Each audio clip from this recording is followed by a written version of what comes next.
Hey everyone, Nick here.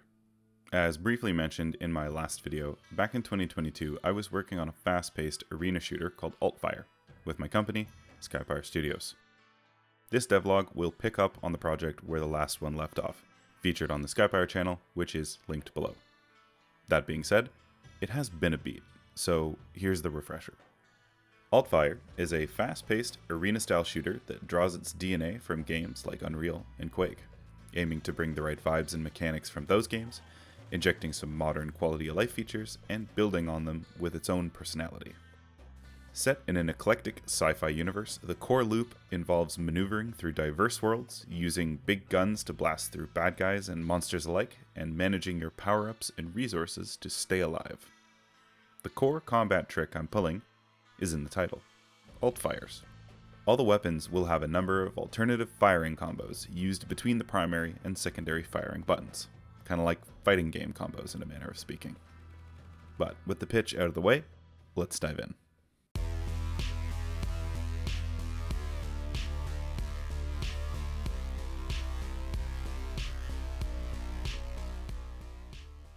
Last we left the project, there were some guns implemented, some models, a few mechanics, and a couple of maps. The thing is I kind of threw that all out, like straight in the bin. See, that version of the project was my first real jump into programming and game development. Prior to that, I'd done some level and UI scripting for Skypire's latest release at the time, Evasive Maneuvers, as well as tried to start a very quickly stalled RTS project. Thus, it was positively riddled with terrible code and bad practices. Not to mention, it was using a vastly outdated version of Unreal Engine 5, which has since improved in capability and stability. So, considering the sorry state of old Altfire, and given how much I'd learned working on my previous game, Armored Tussle, and the recent RTS demo project, I took the plunge and remade it. A total project rebirth, from the ground up, in a newer version of Unreal Engine. With that in mind, where are we at? Well, we're basically back to where we were before, but better under the hood, I swear. You'll notice no nice looking models here. It's all raw development assets and grids, except where strictly necessary in order to test a pipeline.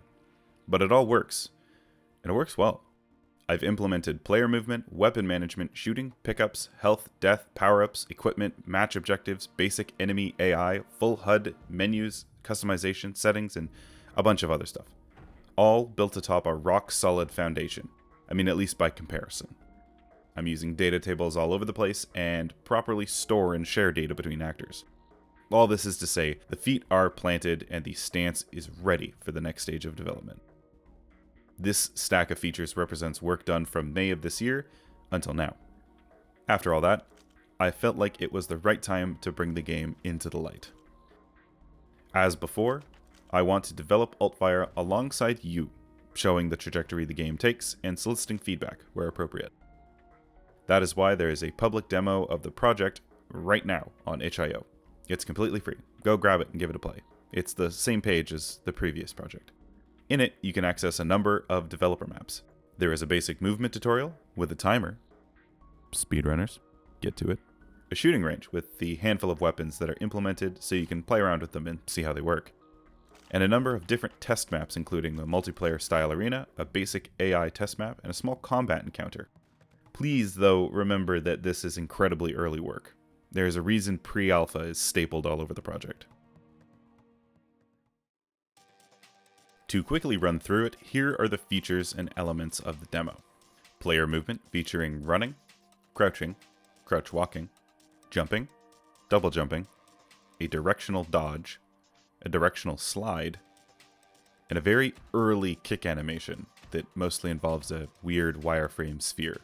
Weapon mechanics, including the primary and secondary attacks, which can be combined together to do the aforementioned alt-fire attacks. And switching weapons, either via the mouse wheel, the number keys, or the weapon wheel. There are 6 weapons implemented. The Paladin pistol, which replaces the sidekick. Thanks Halo Infinite for that one. The Bolt lightning rifle, which focuses on damage over time. The minigun, now firing hit scan bullets, and focusing on putting lead downrange. The plasma rifle, using a heat management mechanic and an overcharge, which can do big damage. The shredder cannon, which now has a manual detonation attack instead of the weird delay on the old version. And finally, the rocket launcher, focused on lock-ons and burst barrage damage. There are also lifts, kickers, and teleporters, all of which are featured in the movement tutorial. And there is one enemy with a rudimentary implementation, the shock drone. It will detect you, or detect taking damage, investigate noises, check your last location, shoot at you, reposition, avoid damage over time like fire, and retreat after it's taken enough damage.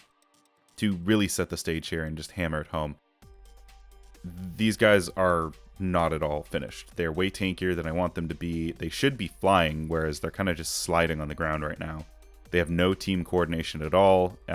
Really, they are just there to fog a mirror and make sure you have something to shoot at, so don't judge them too hard. There's also a myriad of settings available to you in the settings menu, so feel free to experiment with them. There should be all the graphics and sound settings needed for your system. There's gameplay preferences, HUD options, and a limited input setting for the mouse look. Of course, eventually there will be rebindable controls, but for now, the controls are fixed. In the main menu, you'll notice a large number of buttons are grayed out, and that's because right now they don't do anything. But as features come online, I will include them in the demos. Alright, so that's the state of things, but there still might be a few questions related to the project, and I'd like to answer some of those in advance. Question: can I download the old project demo? No. I was going to leave it up, but since it no longer represents this project, I took it down from itch.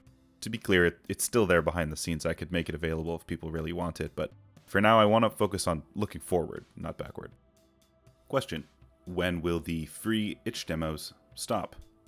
I will stop posting demos when I feel like the game is far enough along that it represents where pre-production stops and production starts. In other words, when the remaining game to make is just levels and content. Question: these are mechanics and stuff, but what kind of game is this? A good question. I have ideas, but as I mentioned back in the first devlog over on the Skypire channel, I'll sit on explaining that until I'm more confident in the direction. What I will say is that it will definitely contain some kind of single-player content. This is not going to be a solely multiplayer experience. Or frankly, it might not even have multiplayer depending on how my testing goes. Question: can I play with gamepad? Yes. Asterisk. It works, but it's not honed at all. Frankly, it's a terrible experience as it is right now. Currently, the jury is out on whether or not the game will officially support it at all, but I have to get more pieces into place to truly evaluate that. What I can say is I intend for there to be the functionality regardless, such that Steam controller setup or accessibility controllers can interface with the game natively, but it might not be a recommended experience for the average player. Question: you previously dropped this project. Will you drop it again? I don't believe so. For a variety of reasons, many relating to my skill as a developer, and some related to my own personal journey, I feel like this is here to stick. When I dropped it last time, the entire time I worked on it, I felt blind. Like I knew what I wanted, but I had no idea how to get there, creatively or practically. This time around, I know what I want, and I know how to do it. Or, where that fails, I know how I would learn how to do it. I'm a very different person than I was in late 2022, and I have nothing but excitement looking forward over this project. Question: is it just me, or is the shredder just a flat cannon? Yes it is, but the world needs more flat cannon, and I'm not the man to deny such a need. So, that's Altfire. It's not much right now, but I have big plans, and I look forward to the challenge of trying to realize them. I hope you'll join me on this journey, which surely will have its ups and downs, but in the end, bringing this world to life, bringing this experience to other players who share my love of our little niche genre, that's the point. That's why we do it as solo devs in our spare time. Because just the chance to make our ideas a reality is worth it. Thank you very much for watching, and until next time, take care.